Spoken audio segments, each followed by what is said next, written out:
Paths Professional is a complete design suite for the single engineer or small design group.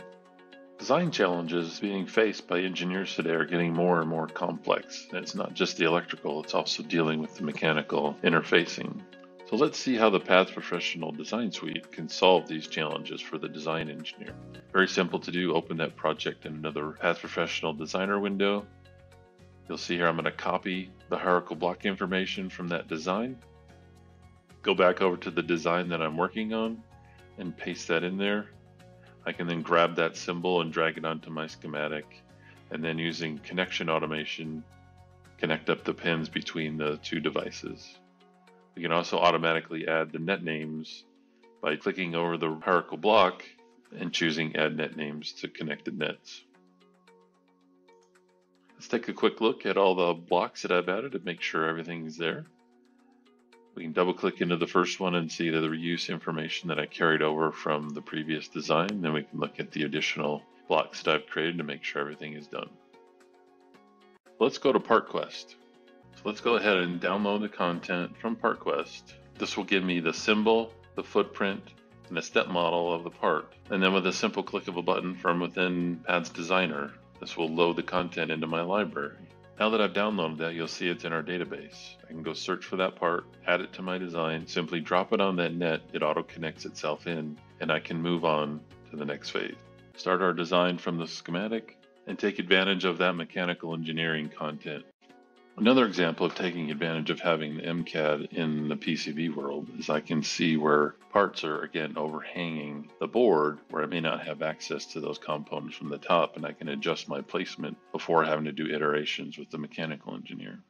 Now that we're done with our placement, I want to send the PCB information back over to the mechanical engineer just so he can do a verification that I placed like a connector in the right place.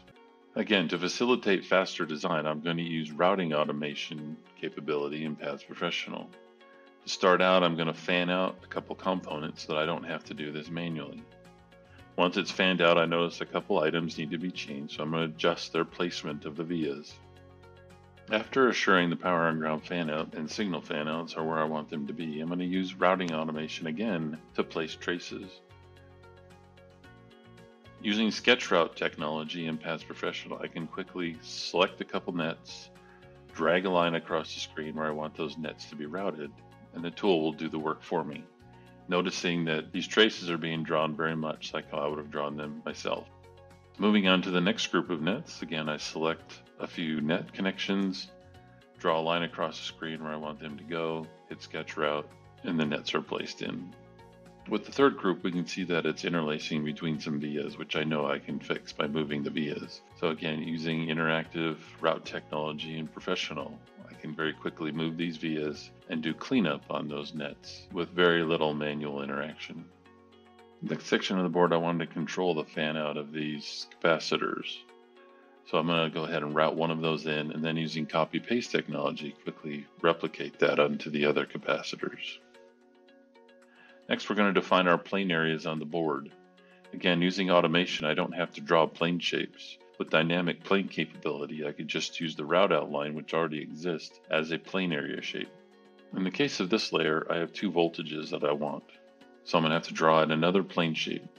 But again, using dynamic capability, the tool automatically floods the layer, and as I make adjustments to that shape, it will automatically fill it in. I also have a pin for this net that requires high current. So very quickly on the fly, I can select that pin, go and adjust the pad stacks for larger thermals without having to go into my library or pad stacks. Again, I can adjust the shape very quickly to adjust to make sure I have enough thermals for this net. We saw a complete design solution for the single engineer or small design team. This solution included all the tools necessary to meet your design challenges: schematic capture, analog simulation, signal integrity, stack-up design, supplier integration, library automation, along with component and routing automation, collaboration with mechanical engineering, 3D design, and lastly, design for fabrication.